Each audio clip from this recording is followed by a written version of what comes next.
Hello and welcome back to the Victory Education Lounge. I'm your host, Maurice, and today we're diving deep into an issue that affects millions of lives every year, the global fight to eradicate malaria.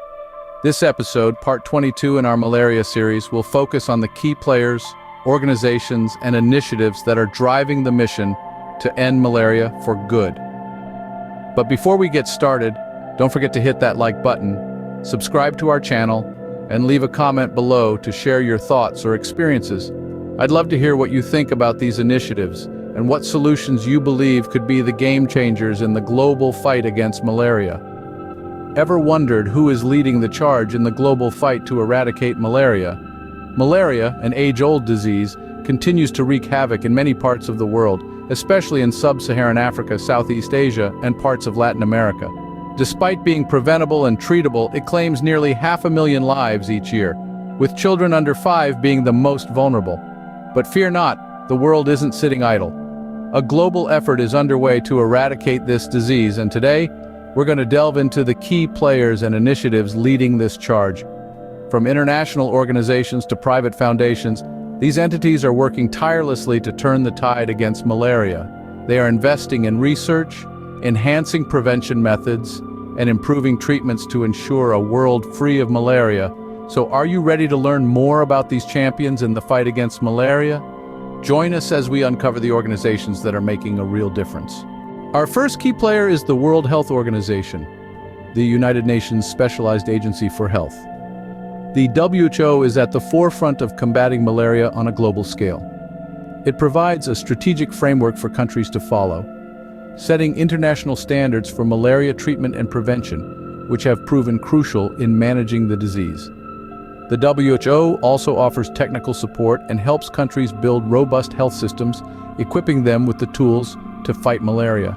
From funding support to tracking global malaria cases, the WHO's role is comprehensive and far-reaching.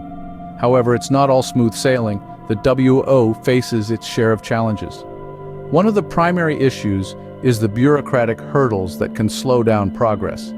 The organization is a vast entity, and sometimes the wheels of bureaucracy turn slowly, causing delays in decision-making and implementation. Another challenge is its heavy reliance on external funding. While this provides the necessary resources for its operations, fluctuations in funding can affect the continuity and effectiveness of its programs. But despite these challenges, the WHO has made significant strides in the fight against malaria. A shining example is the WHO's Global Malaria Program. This initiative has been instrumental in developing guidelines that ensure the effective use of bed nets, insecticides, and anti-malarial drugs. These guidelines have been adopted by many countries, leading to a decrease in the number of malaria cases and saving countless lives. The World Health Organization, with its global reach and expertise, has been able to make a significant impact in the fight against malaria.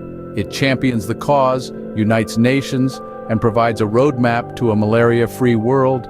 To sum it up, the W, despite its challenges, remains a vital force in the fight against malaria. Its efforts serve as a beacon of hope for millions of people living in malaria-endemic regions, reminding us that a malaria-free world is not just a dream, but a possibility within our grasp. Next, we turn our attention to a powerhouse in global health funding, the Bill and Melinda Gates Foundation. This private organization, founded by tech tycoon Bill Gates and his wife Melinda, has been a game-changer in the battle against malaria. The Gates Foundation entered the malaria arena in the year 2000, and since then, it has poured billions of dollars into research, prevention, and treatment efforts. The primary aim of this foundation is not just to control, but to eradicate malaria, and they are striving to achieve this by accelerating the development of new vaccines, diagnostic tools, and anti-malarial drugs. Undoubtedly, the financial resources at the disposal of the Gates Foundation are staggering, and they have used this to their advantage. They have funded a vast array of research projects, bolstered prevention efforts, and helped bring life-saving treatments to those in need.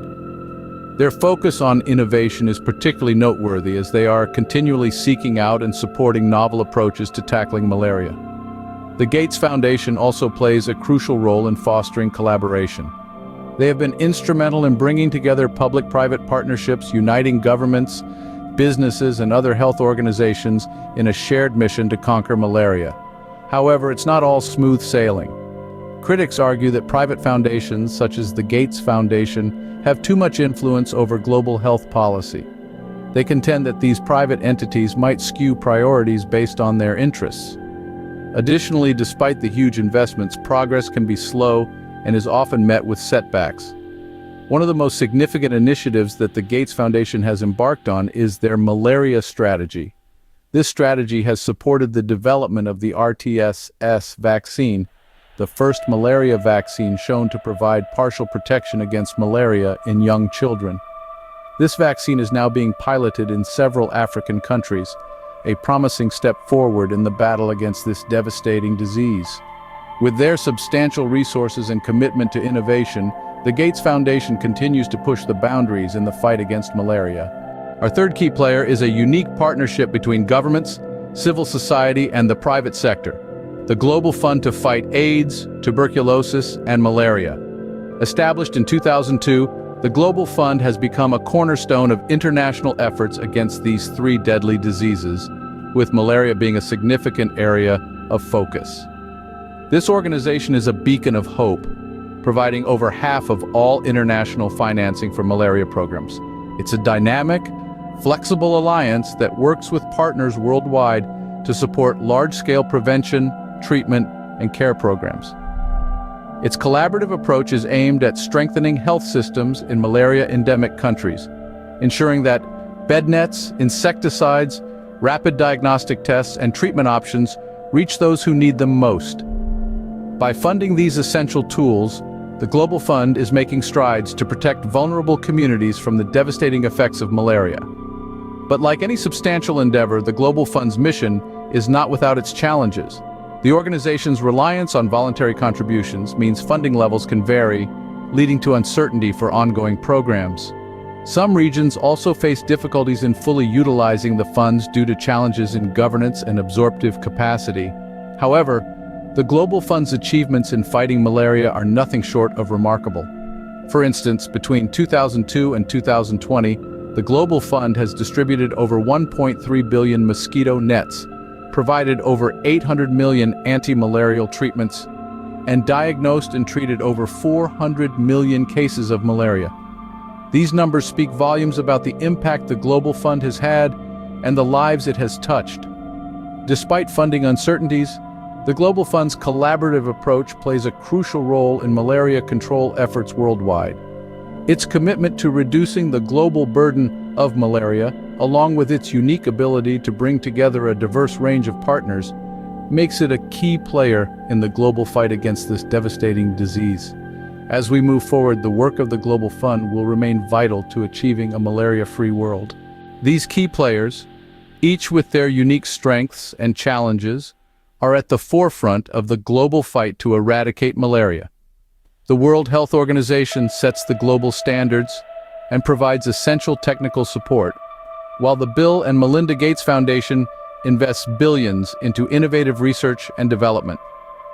Meanwhile, the Global Fund is a major source of international financing, focusing on strengthening health systems and distributing crucial tools and treatments.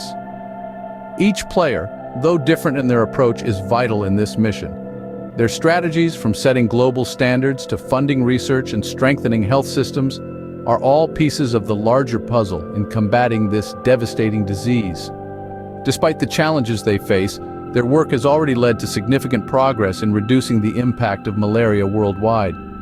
Their combined efforts, along with continued research, funding, and global collaboration, bring us one step closer to a malaria-free world.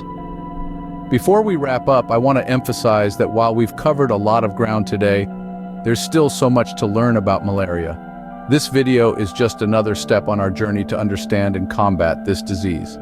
In the coming weeks, we'll continue to dive deeper into each aspect of malaria, from its life cycle to the latest research in vaccine development.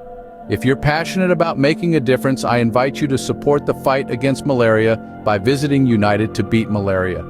You'll find the link in the description below. Together, we can help save lives and create a healthier world. Every contribution, no matter how small, brings us one step closer to a world free from malaria. Remember to like, subscribe, and share your thoughts in the comments. Together, we can unveil the truths about malaria and join the battle to end this global menace. Disclaimer: the information provided in this video is for educational and entertainment purposes only.